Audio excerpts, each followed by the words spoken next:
स्वागत है मेरे प्यारे बच्चों, आप सभी का आपकी अपनी हिंदी की कक्षा में। आज हम गैलेक्सी पब्लिकेशन द्वारा प्रकाशित पुस्तक व्याकरण सरोवर भाग 2 के नए पाठों का अध्ययन करेंगे। तो चलिए शुरू करते हैं अपने पाठ। आगे बढ़ते हैं पाठ संख्या 14 की तरफ और पाठ का नाम है अनुच्छेद लेखन, जिसे एसे राइटिंग भी कहा जाता है। अपने मन में उठने वाले भावों या विचारों को संक्षिप्त अर्थात छोटे रूप में तथा नियमित ढंग से लिखना अनुच्छेद लेखन कहलाता है। क्या कहलाता है? अनुच्छेद लेखन। नीचे कुछ अनुच्छेद दिए गए हैं, उन्हें पढ़िए। चलिए अब कुछ अनुच्छेद दिए हुए हैं, उन्हें पढ़ते हैं। सबसे पहला है मोर। मोर हमारा राष्ट्रीय पक्षी है। यह बहुत सुंदर पक्षी है। इसका रंग गहरा नीला होता है। इसकी गर्दन लंबी होती है। इसके पंख बहुत सुंदर होते हैं। यह कीड़े मकोड़े और सूखा अनाज खाता है। मोर सांप का शत्रु होता है। यह अधिक ऊंचाई तक नहीं उड़ सकता। नाचता हुआ मोर बहुत सुंदर लगता है। देखिए मोर के ऊपर कितना अच्छा अनुच्छेद लिखा गया है। इस अनुच्छेद में मोर के बारे में ही सारी बातें बताई गई हैं। चलिए अगला अनुच्छेद पढ़ते हैं। मेरा कुत्ता।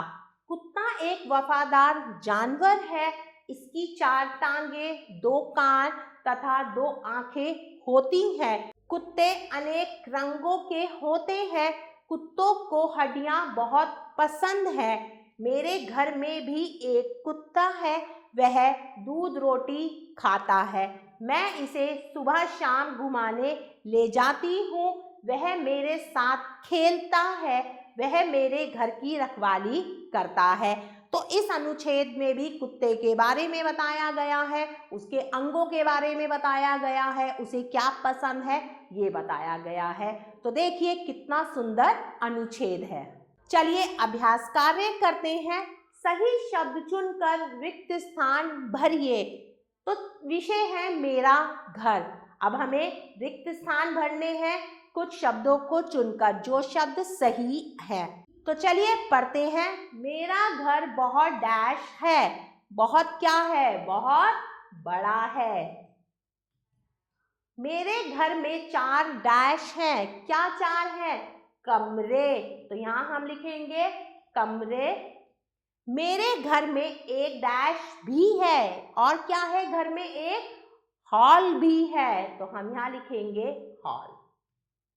मेरे घर के सामने एक बड़ा डैश है। क्या है बड़ा? पार्क। तो यहाँ हम लिखेंगे पार्क। मैं अपने घर को डैश रखता हूँ। क्या रखता हूँ? साफ रखता हूँ। साफ। मुझे अपना घर बहुत डैश है। क्या है? बहुत पसंद है। यहाँ हम लिखेंगे पसंद। आगे बढ़ते हैं। नंबर 2 विषय है गायें। अब आपको क्या करना है?